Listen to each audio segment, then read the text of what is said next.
The county morgue can be a pretty grim and depressing place, especially on a slow, boring day. Even the simplest thing as a routine autopsy can produce results so shocking that a seasoned mortician can have their lunch jump back into their throats. Before the doctor lay an average-height, lanky, pale man. The skin of his face is pulled impossibly tight from scarring. His eyes stared blankly at the ceiling, never able to close. His mouth is permanently ripped into a smile across his face. It could be argued that his killing spree has finally brought an end to him.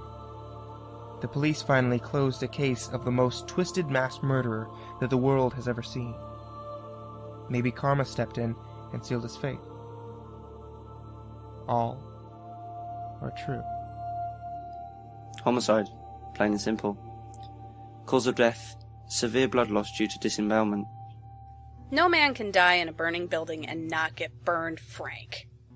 Well, look at the guy's face. Does he look like a man anymore to you?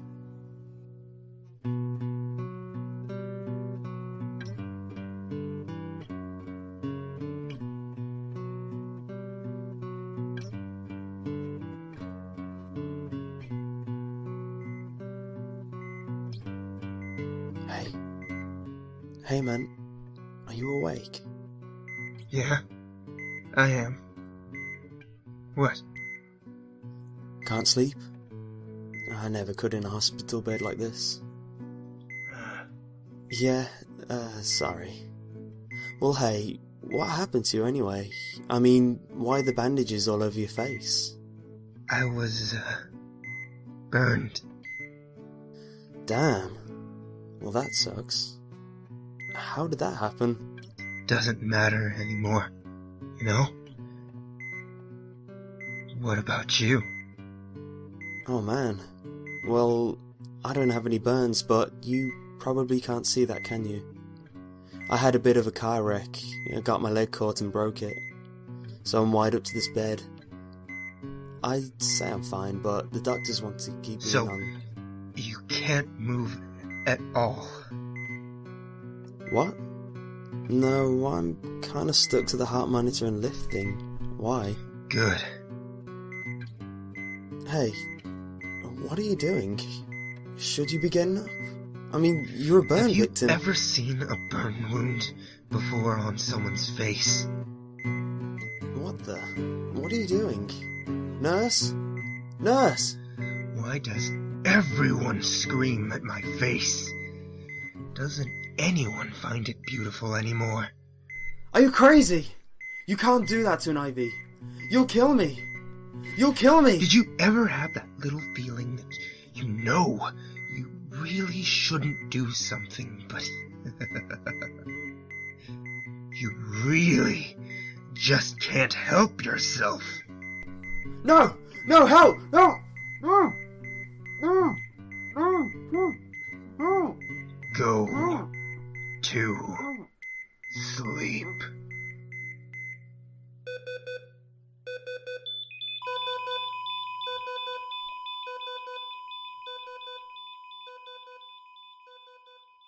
Doctors and nurses found the patient with a piece of duct tape over his mouth to prevent him from screaming or calling for help. The poor man's stomach had been ripped open by what the coroner's report would later reflect: someone's bare hands. Fingerprinted above his bed and read, "I'll be waiting. Go to sleep." Jeff walked down the empty street on the outskirts of this town that he had not visited in years. His hometown. Memories began to conflict with the feeling that constantly dominated his mind. Jeff had come to love the feeling. It was a subtle pulling now, a small tugging at the back of his mind, reminding him that he had something to focus on.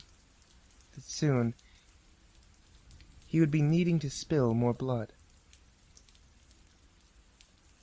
He walked along the sidewalk past the bus stop. This was the same bus stop that he had a fragmented memory of. Sound of wheels on concrete, a bully, knives. The feeling. The feeling was growing stronger, but the fragmented memories were coming together. Jeff remembered Randy. More accurately, Jeff remembered the hatred that he had for the boy. Randy had destroyed his family, his face. Randy had broken him. Randy was to blame. Jeff would have killed him again if it were possible. Jeff stopped. He was home.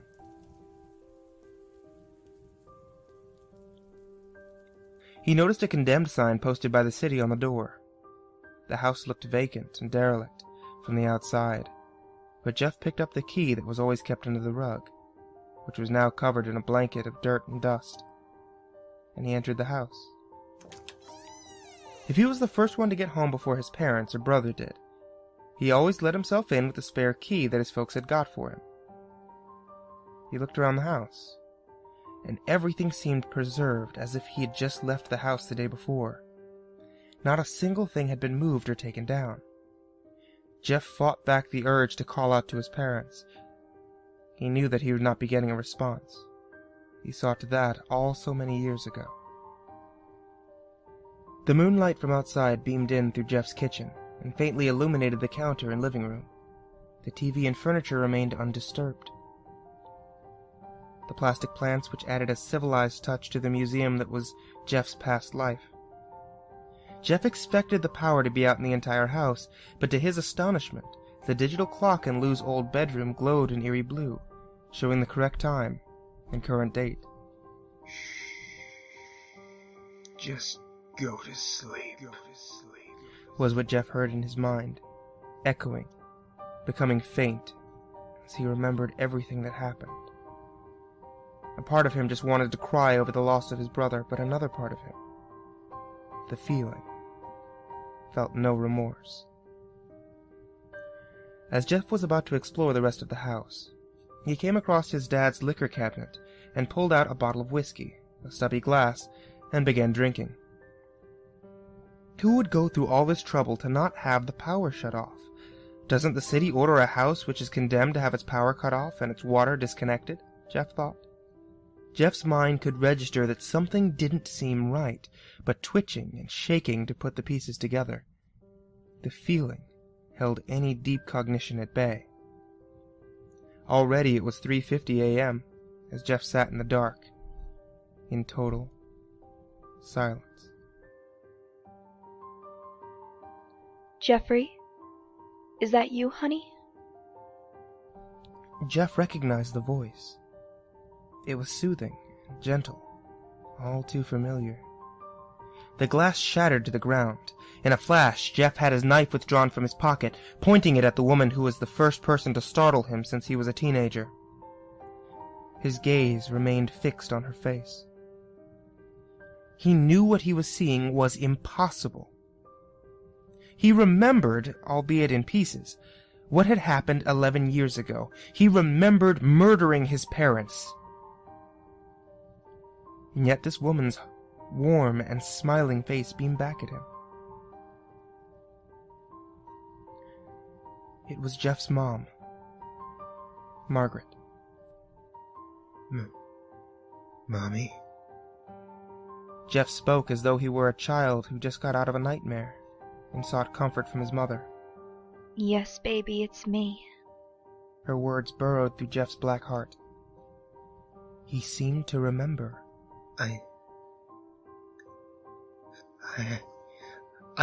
I thought you were...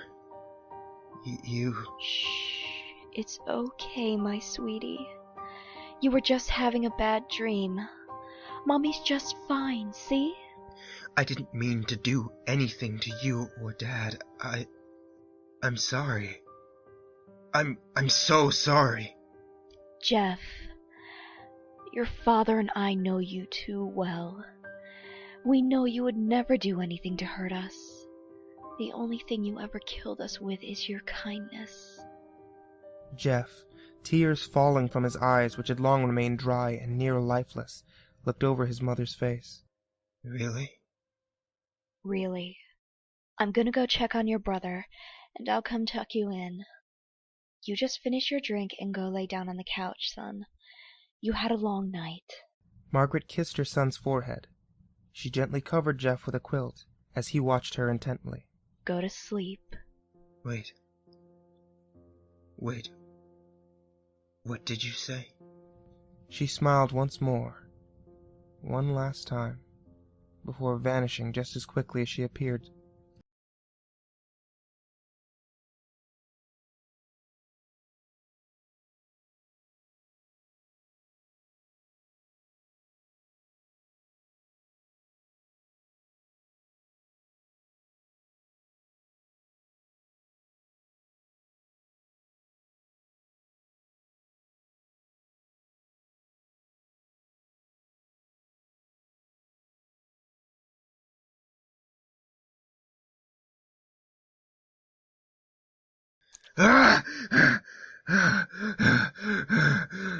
Jeff woke up screaming, gasping. He was all right, but he was still in his house. Everything was still in place. He rolled off the couch, wiped the sweat from his face. It was obvious that Jeff was going insane. He was about to head out at the crack of dawn. The phone rang. Who the fuck could that be? The caller ID displayed the name Lou. Hello? Hello? Lou? Hello? I'm coming for you, Jeff. Who the fuck?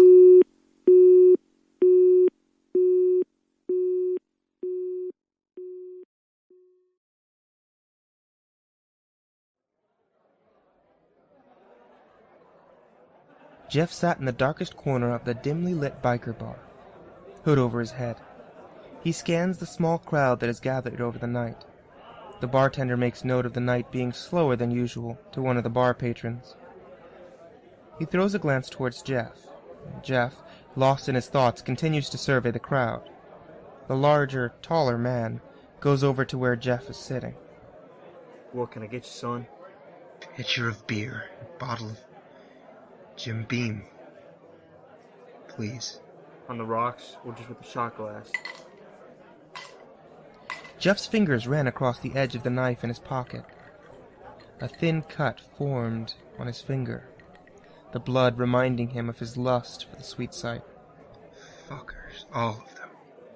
Not a single one of them worth the spit they're drinking. It's so simple. It would be so quick. Uh-huh. Who? Hold on, I'll see if he's in. Phone call for Jeff. I'm looking for a Jeff. Here. Don't take forever. We need this phone. Well, who is it? Hey! Hello? Hello? No response. However, Jeff did find out who was calling him. At the far end of the building, a beautiful woman who was wearing a blind man's sunglasses and dressed in all black looked over at Jeff, grinning maliciously, taunting him, her iPhone glowing in her hand. She waved at him with a teasing smirk across her face. She left a few dollar bills on the bar counter and walked off with her phone. By the end of the evening, Jeff was in no shape to go back to his hellish home, so he stumbled out of the tavern and checked into a ratty motel for the night. Once inside the lobby, a beautiful woman in a red dress leaving very little to the imagination approached him. Hey there, sweetie. Looking for something? I think I can help you find it. Really? Maybe I could, if you have $50 on you. Jeff withdrew his hand from his hoodie, which he'd been using to keep them warm from the chilled night air. He placed his finger in his mouth, his teeth, pulling the cut that he'd made earlier wider open. The blood on his tongue reminded him that the previous dark-haired woman had distracted him from choosing a target at the bar, reminding him that the blood of this woman might just do for revenge. Jeff tossed the hooker a roll of bills, and they both went to his room.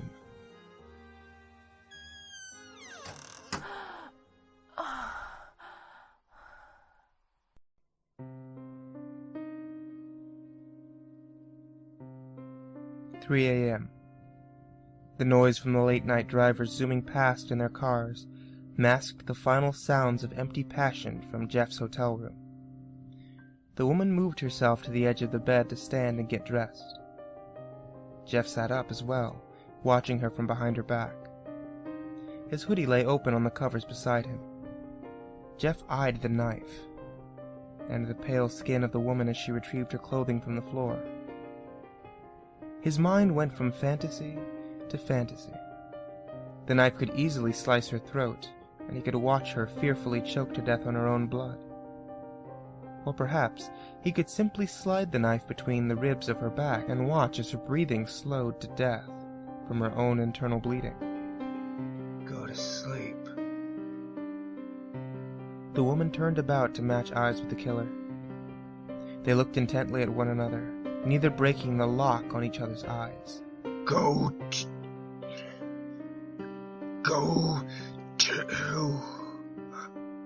Something was wrong. Jeff was distracted.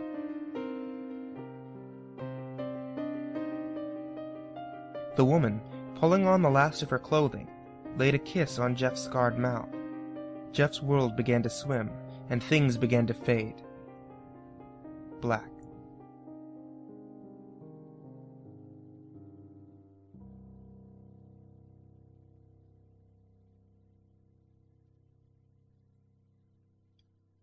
You go to sleep, huh? Jeff sat up with a start.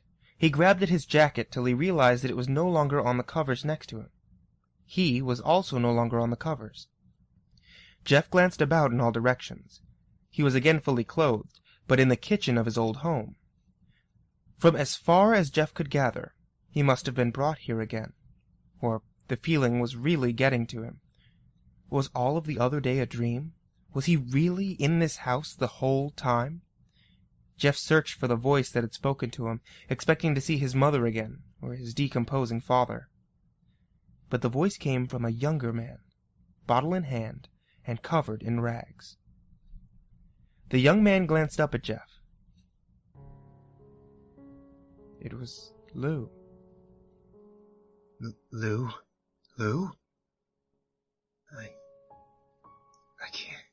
I can't believe it. Believe it, bro. Man, my side still hurts like a motherfucker after you stabbed me. But there's one thing you forgot. If you're gonna stab anyone, let alone your own flesh and blood, do it in a vital area, not a non-vital, dumbass! Jeff was almost at a loss for words. This was impossible. Of everyone that Jeff had killed over the years, he could remember Lou. Lou looked him in the eyes when he died. Jeff remembered sliding the knife into Lou's chest. He remembered the blood on the walls from his hands as he ran out of the house. Lou didn't scream or cry. Lou just watched Jeff as he died, as if he was expecting this to happen. Jeff remembered the feeling left him completely for the last time at that point. He remembered the feeling of regret. Lou, I'm sorry that I tried to kill you. How in the world did you? How did I stop myself from bleeding, you ask?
thousands at a time. Had his mind not broken so many years ago at Billy's party, he might have been able to make sense of them. He might have been able to ask the questions that were still burning inside of him. He might have been able to feel something more than the memories of what his emotions should be. But he couldn't. Jeff simply nodded, turned his back, and began the walk out of the house and on to the next location. Lou saw Jeff depart into the night until his white hoodie faded from view. But you sure as hell aren't going to love what's in store for you, you son of a bitch.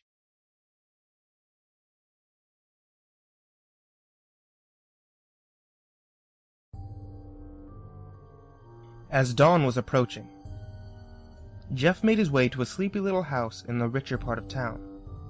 The neighbors were still sleeping. Those who were getting ready to go to work at this time of morning barely noticed Jeff. Nor did they pay any attention to him. They thought he was just a regular visitor, a random neighbor.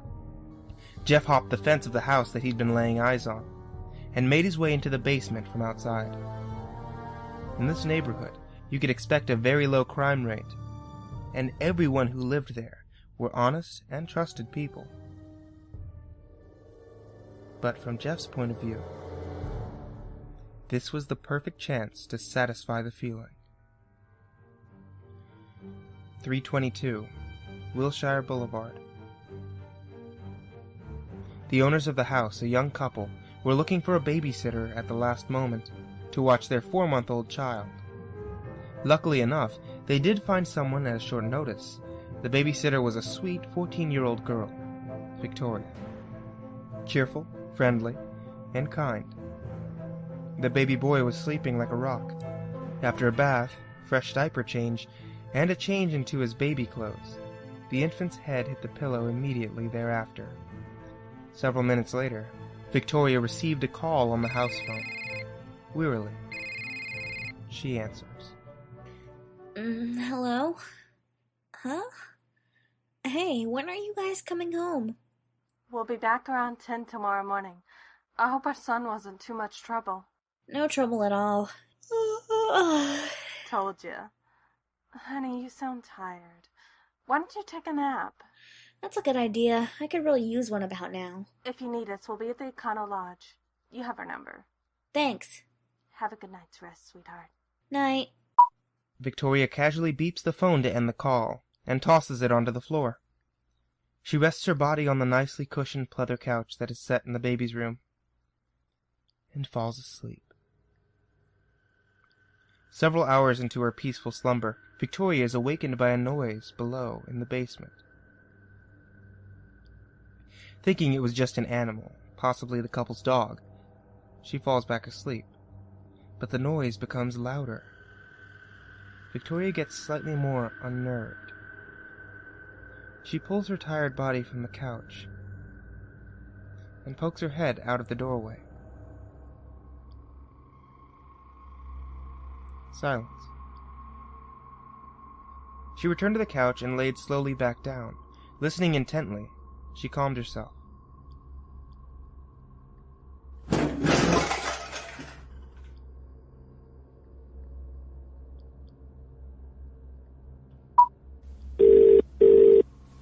"911 emergency." Yes, hello? I think someone's in the house. Ma'am, you're going to have to calm down. I can't understand you. Someone is in the house. Someone broke in. Where are you at, sweetheart? I'm at 322 Wilshire Boulevard. I'm babysitting tonight. I don't know. We're sending police up there immediately. Now here's what I want you to do. Are you listening? Go and find a place to hide in the house, like the closet or pantry, and then grab something to defend yourself with.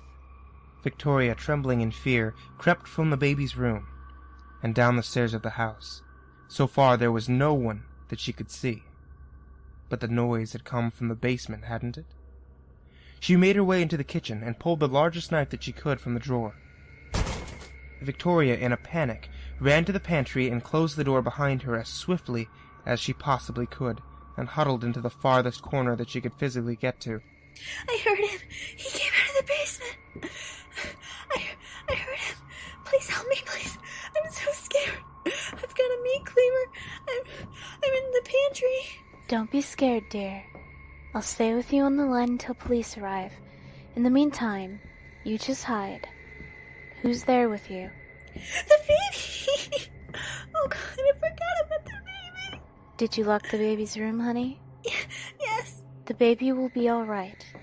You just stay on the line with me. Police will be arriving shortly. Oh, I see him. Give me the description of the assailant, dear. I can't talk any louder. He'll hear me. I hope he doesn't hurt the baby. You'll be fine. What is the description of the assailant? I'm too scared. I can't. Tell me, what does he look like? He's wearing black pants and a white jacket or something. I don't know. Just please help me.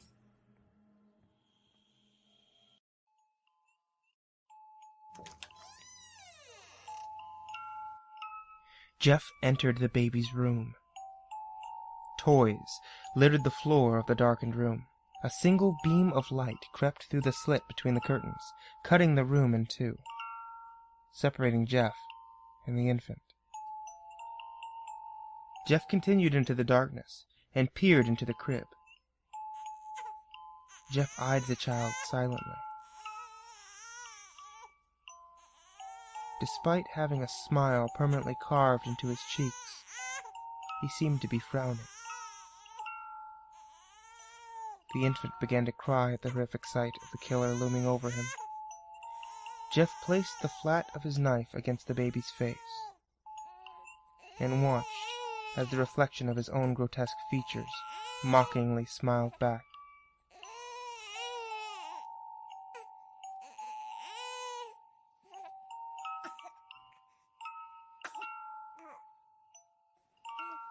Go to sleep for now, kid.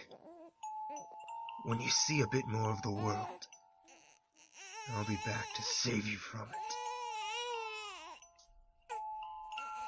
Jeff picked up a stuffed bear from the floor around the crib to pacify the baby.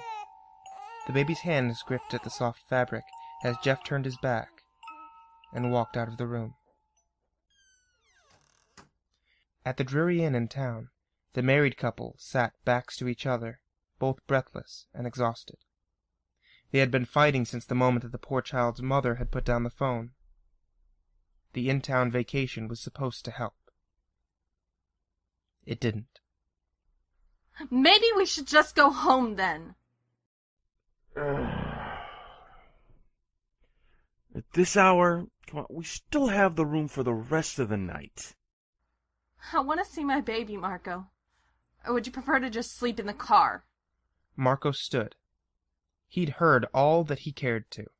He gruffly grabbed his keys off the nightstand and opened the door to the small hotel room to wait for his wife. She stepped through the opening and out into the car without a word. It was 5:15 when they left, and they were rushing home as quickly as they could. In the house, Jeff saw the approaching police light beacons, and his immediate thought was that this is all over. He stepped behind the curtain of the open front window and watched for the police officer to make his move. A knock at the door. Police! Can you open the door, please? Jeff inched through the shadows, closer and closer to the door. Another knock. Hello? Is anyone home? If I do not get a response, I will have to break the door down. Hello? Jeff's fingers went back to the sharpened edge of his knife. Finally. It's been far too long since he was able to taste blood. A creak from the pantry door as the babysitter watched the scene unfold in front of her. Her trembling body drew cold as the realization that she would not be saved from this by the police like she had so hoped. The police are here. I think they're gonna be killed. Hello, are you still there? No, please, no. This is your last warning. Help me, I'm in here. Jeff heard the scream, but the blood of the police officers was calling to him. He had to satisfy the feeling. The first officer's weapons entered through the doorway to sweep the room. A bullet to the head or a tackle to the ground, a short drive to prison and the gas chamber. But Jeff had been doing this for years since he carved his mark into his family. Jeff slid his knife into the wrists of the first officer and used the tool to pull him into the house. The officer's hands twitched and spasmed, forcing the gun to fire off 2 shots. The noise waking the baby upstairs and turning the babysitter's hysterical cries into screams of pure terror.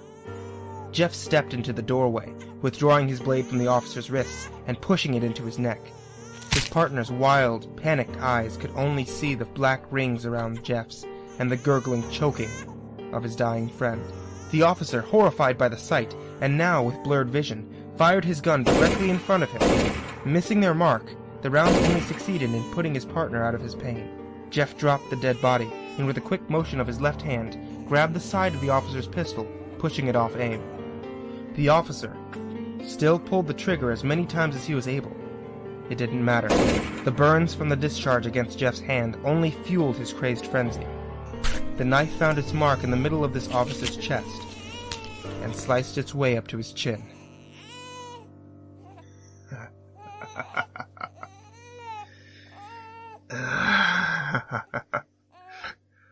Too long. That's right. Please don't hurt me, please.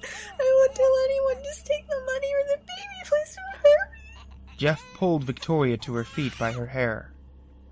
The poor girl's cries grew louder as Jeff put the point of the knife between her eyes and pressed in, slowly.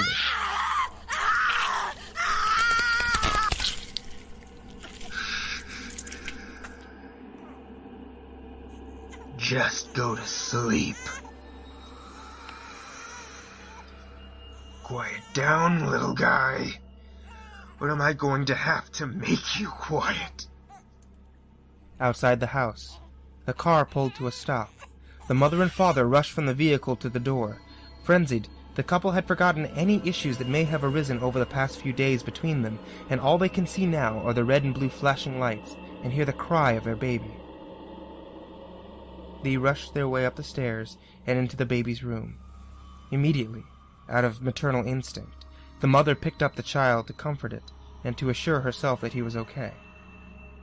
However, despite her efforts, the baby continued to cry. The family collapsed to the floor together in an embrace.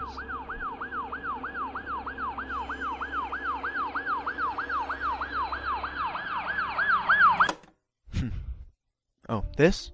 No, I'm just keeping an audio log, miss. Oh, you mean so you can turn that one in, or is it like notes? Yes, it's kind of a way that I take notes so that I can type up my report later. Oh, that's just a bit odd. All the other police officers just had a pen and pad. Yeah, I'm a bit too lazy for the pen and pad. Besides, miss, I'm not the police. Agent Marcus East, FBI, remember? Yes, so much more well-mannered than the police, too. Well, thank you, miss. I appreciate that. But I'm afraid we need to be getting to the darker part of this conversation. Of course. I'll try and make this quick.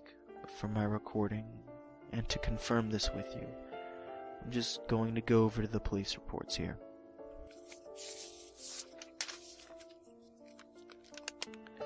Break-in at 322 Wilshire Boulevard, but it seems that all valuables are accounted for? No missing electronics, jewelry? Was that right? That's right, but there was a small amount of cash taken from the drawer in our bedroom. $80, I think. Right. Of course. I'm sorry to bring this up again, but I have to confirm. We have 3 victims, homicide. 2 are officers from the local police department responding to the 911 call that was placed by the 3rd victim, Victoria Brandt, who was babysitting for you on that night. Yes. She would babysit for us when we would go out of town on weekends. Or to our sessions. Thank you, miss. I'm sorry. We'll move on. Your son, thankfully, completely unharmed. Thank God. Was that right? Yes. And the only thing found was a note with Miss Brandt. Jeff, if you're reading this, know that no matter how many innocent victims you claim or how much innocent blood you shed, I'm still coming for you in the end. All of the men and women you so viciously slaughtered and disemboweled. I never did like you, you greasy-headed, grinning, smug, ignorant son of a bitch. My black eyes may look like I'm void of vision, but I'm not stupid. Just remember, the night that you creep into a poor girl's bedroom, you're gonna fall head over heels down the fucking stairs with your guts caught on the broken glass of the window I smashed you into. Tonight, when I reach you, evil will battle evil.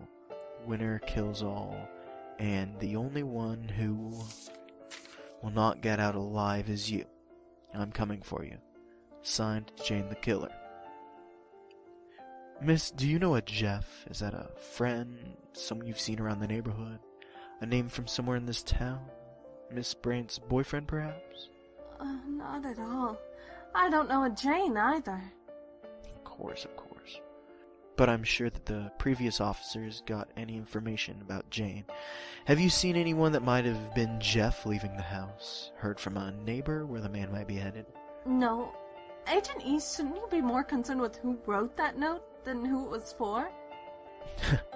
Right, you are. Right. You see, we've been tracking a son of a bitch named Jeff.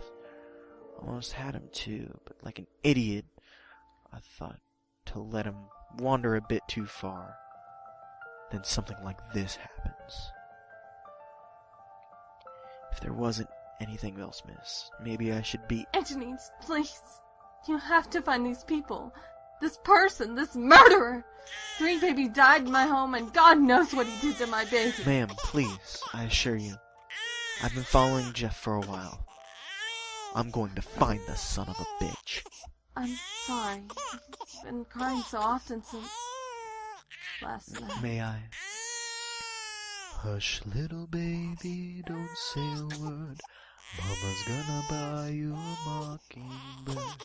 And if that mockingbird won't sing, Mama's gonna buy you a diamond ring.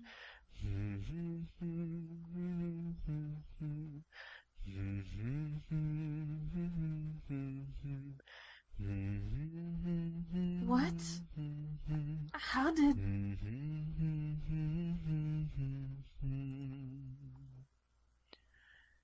That should be everything I need, miss. And don't go to sleep. You might not wake up. A light rain began to fall as the nighttime was quickly approaching. The wind and splashing from passing cars helped to clean off the now, once again stained hoodie. The caked blood leaked off his clothing with the rain as it grew heavier, and formed a small river of red behind him. The feeling that had begun so long ago was gone for now. But Jeff knew that it would be back soon. He could only think clearly for a short while, long enough for the pieces to start falling into place. This woman from the bar that knew his name, the hooker from the hotel that knocked him out, the odd note that he'd found in the baby's room. Who could be following him? And if they really hated him so much, why didn't they kill him already? Fuck.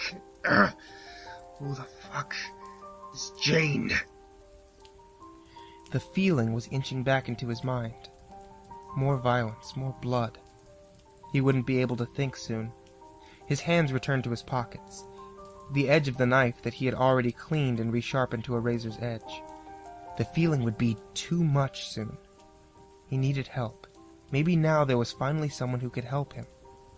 Jeff needed to return back home. The light rain had picked up to a thunderstorm by the time Jeff reached his old house at the edge of town. A crack of thunder and a shatter of glass. Jeff was in the house. The sound of rain outside echoed through the broken window. Hey, Jeff. Ha! I should have known you'd come back if I waited. I almost thought you'd stopped caring. Jeff turned around, and before he could say anything, Lou took a trophy off the shelf, and a wet crack rang through Jeff's ears. You go to sleep. Jeff's world went black.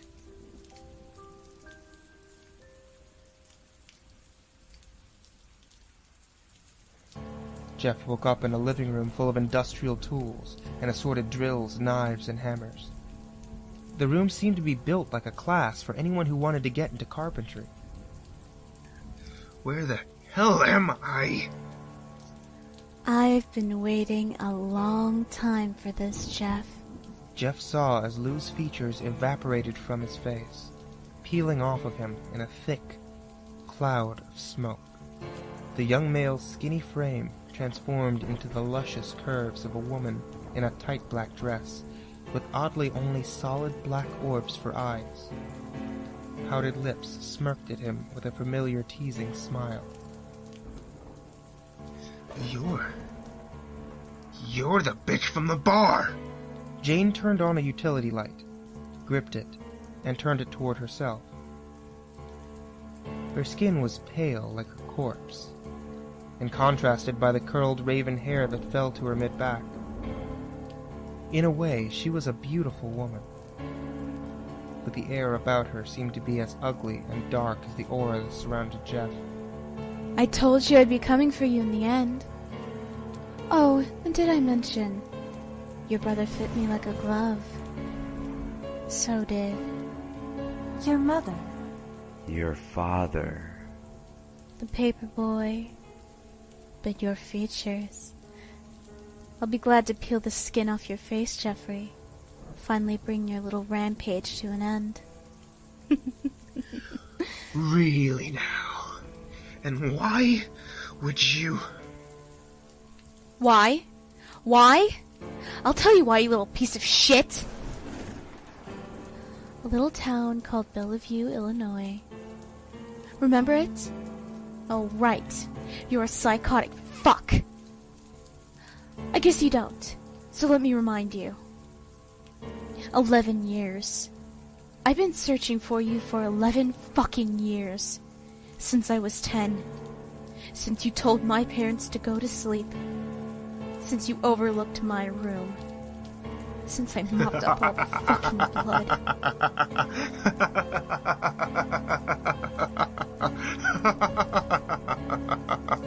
You sick psychotic fuck.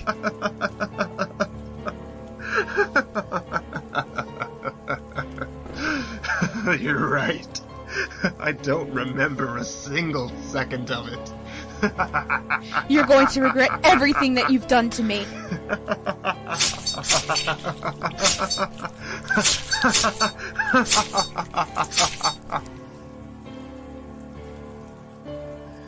You missed my throat.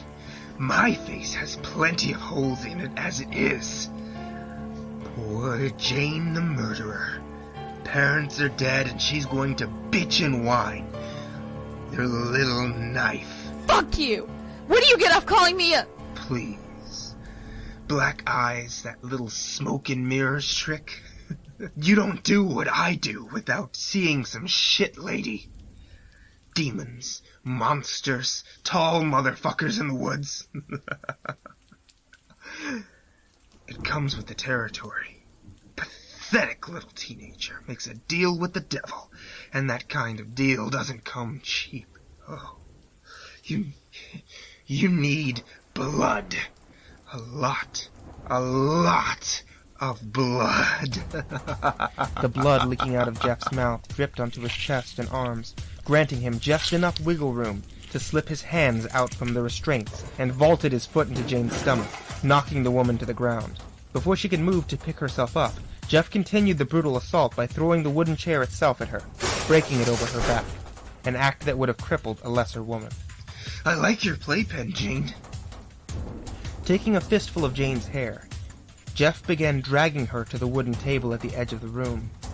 In her daze, her only thoughts were that this didn't go as she had envisioned it for so many years. Her only thought was to panic. Really? You couldn't have caught me at a better time. I've been so hungry for your blood since I saw you in that bar. As he forced her arm in place, Jeff couldn't help but marvel at how her arm seemed to be made for the metal vise. It fit perfectly, almost like they were always intended to go together. The sound of snapping bone and torn muscles from the woman's wrist echoed through the home. Jane frantically gripped in all directions, reaching for a tool of some kind, anything that she could use to escape the unbearable pain.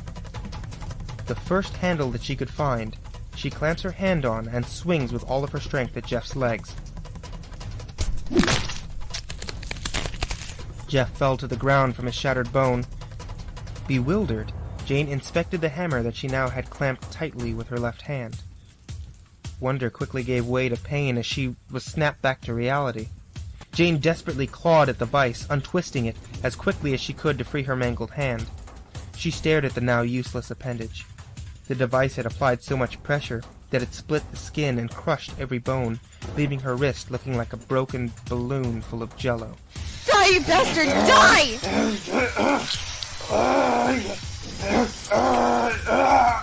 Blood leaked from the walls, more than should have been possible to be in Jeff's body. The thunderstorm outside of the house churned the skies above, the clouds forming an opening. These were no longer two people. These were demons at war with one another. A stray bolt of lightning ignited the attic of the old home. The walls transformed from dripping blood to a putrid-smelling inferno. Jane stepped back from Jeff's twitching body, leaving him broken in a pool. Fucking bitch. Don't go to sleep, Jeff. I need you awake for this. Jeff picked himself, shaking off the ground. Putting pressure on his leg caused a sickening crack. The pain from it was blinding, but not as blinding as the feeling was at this point. Fuck the tools. The power tools, the saws, the hammers. Nothing would satisfy Jeff like this would. He withdrew the knife from his pocket. I'm not going anywhere. You took my life, Jeff. You took it away from me, and this moment is all that I could think about for the past 11 years. I haven't taken it yet. Give me another minute.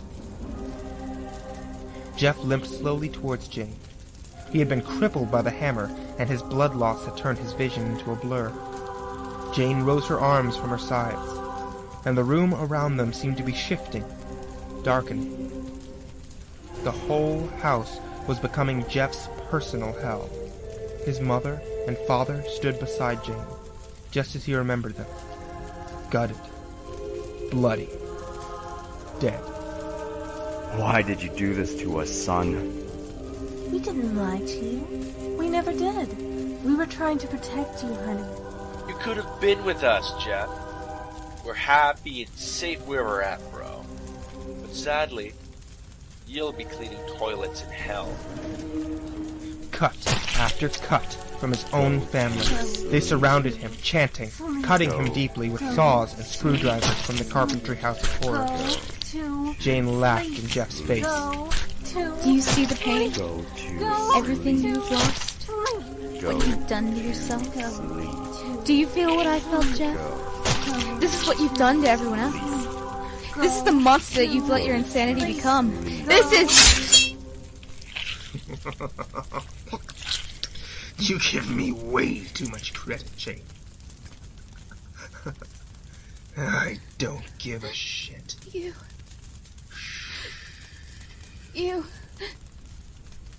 Go to sleep. The house burned.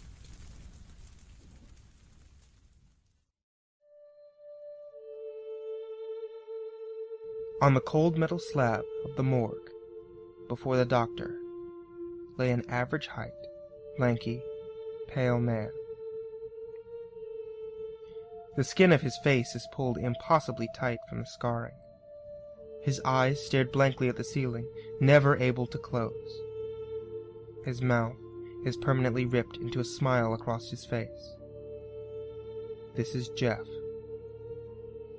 also known as Jeff the Killer. Homicide, plain and simple. Cause of death, severe blood loss due to disembowelment. Frank, you can't be serious. You heard that they pulled this guy from a fire, right? I read the police report, yeah, but there's not a single burn mark on the guy. Do you see the charring? 'Cause I sure as hell don't. So, let me get this straight. You're suggesting that someone burned his clothes, and then dressed him in them, and then dumped his body in the house after the fire? I'm suggesting this guy was in one hell of a knife fight before dying of blood loss in that house. No man can die in a burning building and not get burned, Frank. Well, look at the guy's face. Does he look like a man anymore to you? Jeff's eyes refocused on the doctor's face.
Nine months later, again in the cold, lifeless morgue with two of the most criminally insane humans ever to walk the earth.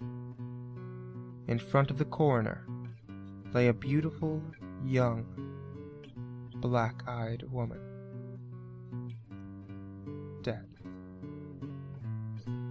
When the police found her body, she was lying on a table, hands and feet chained to it, with a message scrawled on the walls.